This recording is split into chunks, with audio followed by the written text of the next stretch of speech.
My name is Tracy. I'm from Arlington, Massachusetts. I presently hold 2 part-time jobs, one at the BU Center for Psychiatric Rehab and one working with elderly. The self-stigma was a real problem for me. I had really low self-esteem, and I would feel embarrassed if I was asked questions I couldn't answer. I didn't have a lot of social skills. I had a lot of depression, and I was often suicidal. And I knew how to play the role, and I was in the mental health system since I was 12. And so I didn't think I could work because I was ill, but I had to make money. And I didn't have any supports, and I didn't know that I could go to the state for help. And so I lived in a closet, literally a broom closet, with a big old basin for the janitor's thing. But I needed to work. I needed to pay my $50 a week rent. I found a free certificate program for engineering technicians. And so I worked my way up to a high status job in the engineering department. I had to deal with my mental illness, but I didn't disclose because it never occurred to me. I thought I was wearing a sign that said mentally ill.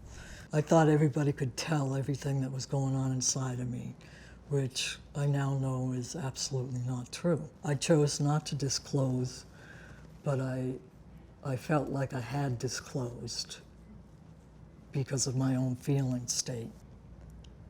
But anyway, I got laid off from this job, and I thought, of course, it was because they could tell I had a mental illness. I was depressed and didn't know what I was going to do next because I didn't have a degree in engineering, so I couldn't get back in at the level I was working. I wasn't an unemployed electronic engineer.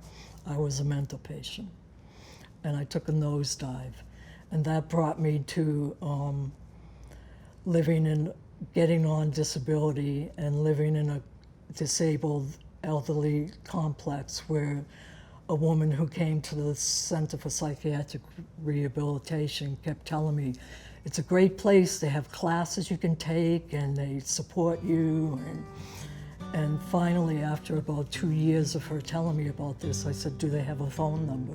I took classes for a while. I don't remember how long, a year and a half before the sign was put up in the kitchen where I became a teacher. And now I work for the center and doing research projects, teaching. I absolutely love my job, and I've learned over time from working with other people with mental illness that I'm not bad because I have a mental illness. I'm not less than anybody else because I have a mental illness, and that I'm capable of working somewhat, and that I offer things to other people. Now, today, I have goals, whereas in the past, I lived day to day and didn't think I could do anything of consequence.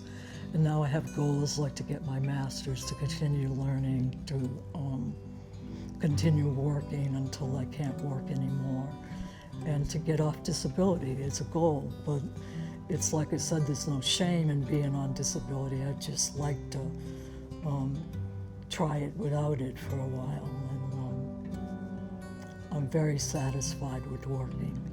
It really helps my self-esteem, and I feel like a human being because I'm capable of supporting myself, having a roof over my head, very simple things that everybody does in their life. But because I have a mental illness, it's a little more difficult for me. When one door closes, another one opens.